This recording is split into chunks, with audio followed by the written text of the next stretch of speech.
తన స్టార్డంతో పాటు party అధినేతగా, deputy సీఎంగా పవన్ కళ్యాణ్ దేశంలో అత్యంత ప్రభావవంతమైన వ్యక్తుల్లో ఒకరిగా నిలిచారు. ఆయన మాటలు, చేతలు అన్నీ సమాజంపై ప్రభావం చూపిస్తాయి. పవన్ కళ్యాణ్ పేరు చుట్టూనే రాజకీయాలు, సినిమాలు నడుస్తున్నాయంటే అతిశయోక్తి కాదు. తెలుగు రాష్ట్రాలే కాదు, దేశంలో ఎక్కడికి వెళ్లినా పవన్ కళ్యాణ్కు తిరుగులేని ఆదరణ లభిస్తోంది. దీనికి ఎన్నో ఉదాహరణలు. అలాంటిది పవన్ను అడ్డుపెట్టుకుని లబ్ధి పొందాలని చూసేవారెందరో. గతేడాది ఆంధ్రప్రదేశ్ అసెంబ్లీ ఎన్నికల్లో టీడీపీ, బీజేపీ, జనసేన కూటమి సంచలన విజయం సాధించటం వెనుక పవన్ కళ్యాణ్ కీలక పాత్ర పోషించారు. 3 పార్టీలను ఏకతాటిపైకి తీసుకురావడంతో పాటు ప్రచారం, అభ్యర్థుల ఎంపిక ఇలా అన్నింట్లోనూ తన ముద్ర చూపించారు.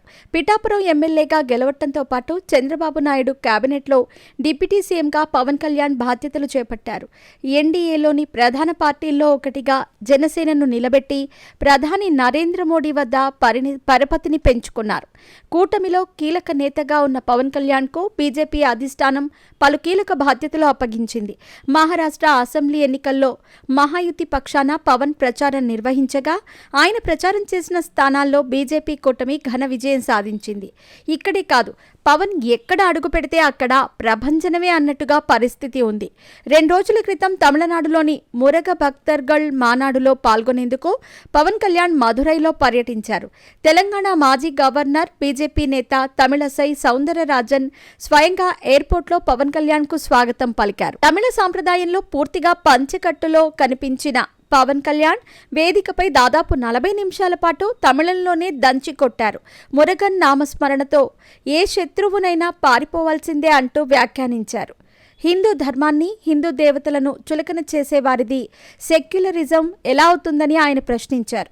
ఇవి పరోక్షంగా డీఎంకేను ఉద్దేశించి చేసినవేనంటూ ఆ పార్టీ కేడర్ రగిలిపోతోంది.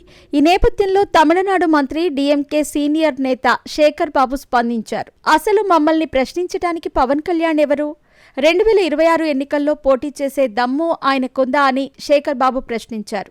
చెన్నైలోని ఏ నియోజకవర్గం నుంచైనా పోటీ చేసి చూపించాలని పవన్ కళ్యాణ్కు సవాల్ విసిరారు. ఎన్నికల్లో గెలిస్తే మీరు ఏం చెప్పినా వింటామంటూ శేఖర్ బాబు ఘాటు వ్యాఖ్యలు చేశారు. బీజేపీ ప్రోద్బలంతో తమిళనాడులో మత రాజకీయాలను ప్రోత్సహించొద్దని పవన్కు సూచించారు. దీంతో పవన్ కళ్యాణ్ అభిమానులకు, డీఎంకే కేడర్కు మధ్య సోషల్ మీడియాలో మాటల యుద్ధం జరుగుతోంది. పవన్ను కావాలని రెచ్చగొడితే ఏం జరుగుతుందో మీకు అర్థం కావటం లేదంటూ జనసేన అభిమానులకు చురకలంటిస్తున్నారు. మరి దీనిపై పవన్ కళ్యాణ్ ఎలా స్పందిస్తారో వేచి చూడాలి.